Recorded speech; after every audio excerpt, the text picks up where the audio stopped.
Talk me through the next bit. What I do is I bow 3 times. All right. I do a little bow, lean bow 3 times. A what bow? A little lean bow to my Buddha. But it's not actually to Buddha, but he's in the room.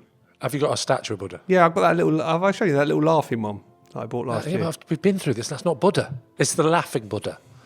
Yeah. You're bowing. Well, why don't you just get a statue of your builder if he's a bit fat and stick that in front of you, bow to that? I just get him in there. Right, okay, so you're bowing to the wrong Buddha, yeah? I'm not bowing to the wrong, but I bow to who I like, whoever I want to bow to, mate.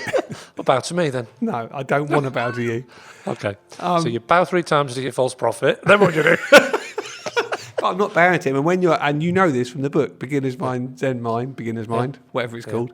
You're not bowing to the Buddha. No, you're not. You're just bowing it's a kind of devotional thing to everything, to every. Absolutely. I mean, I was only saying it because you used the phrase "I bow to my Buddha." Oh yeah, okay, fair enough.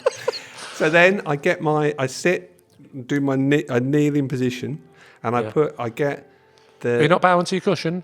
Bow to your cushion, like. Well, the one I did. My timer's going, mate. I haven't got time to bow to everything in the room. The Zen YouTube video I watched suggests you're facing the wall. In fact, there's a lot of imageries of people in the Zen Buddhist world with their faces not very far from walls. They're always facing walls. Oh, I didn't know that.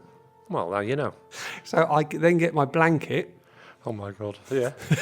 Make sure you don't spill your Werther's Originals that's sitting on top. Yeah, go on. It's a massive multicoloured blanket. It's one that Anna crocheted. I remember seeing that blanket. It's very impressive. It's great, isn't it? And That's the one I'm thinking of. Yeah, it is that one. And I wrap up in that. What are you supposed to do? That's a lot of work. Did she give you that, or was it more of that was supposed to be on your bed and you keep taking it? It was meant to be in our motorhome, but it's been the winter, so I just sneaked it up. Okay. So what do you do with that? I wrap myself in it. Okay. And then I'm off. What are you doing with your hands? My hands are resting in my lap.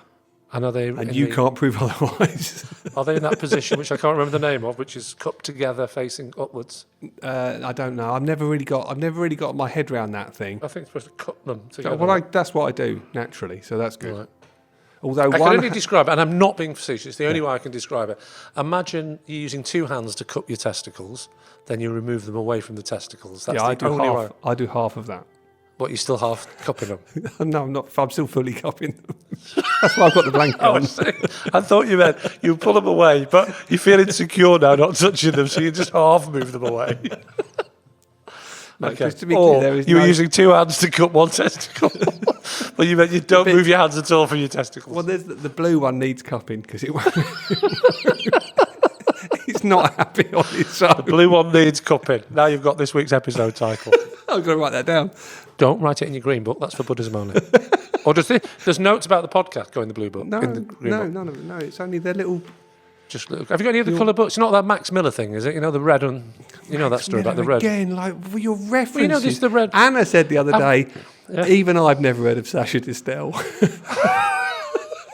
Well, then you should stop shouting about during sex. But Sasha knows I'm finished. Sasha Distel!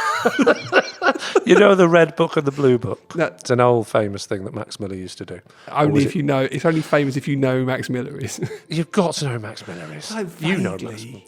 But he's all variety, all comic famous. Yeah, anyway, right. He basically invented the phrase blue material because he used to have a blue book. Oh, did he? I think it was blue or white or red, I can't remember. Right. And he'd come out and he'd say, "Right, ladies and gentlemen, I've got my blue book here. It was all the rude stuff in it, all the rude stuff." You don't know who Max Miller is. This is a great impression. I've got all my blue stuff, all my rude stuff in the blue book, all my rude stuff. I've got all my clean stuff in the white book, you see. Now, what do you want, ladies and gentlemen? Do you want the blue book or do you want the white book? What do you want? What do you want? And then they all shout out blue, obviously. Yeah. And he goes, "Well, if you're asking for it, then I didn't want to give it to you, but here we go." And he reads out the jokes of the blue book, which no one ever asked for the white book. But it's his way of pretending it's not his fault if the joke's too rude. It's your fault. You asked for it. Hence the phrase blue material. That's that's our first bit of takeaway from this podcast. Yeah. 25 episodes. But I have been known to take that technique myself. There's been jokes that just have been a bit too much and the audience haven't laughed. But as soon as I changed it one night I started the joke and then, actually, you know what, ladies and gentlemen, I'm not going to do this joke. It's too much. Yeah.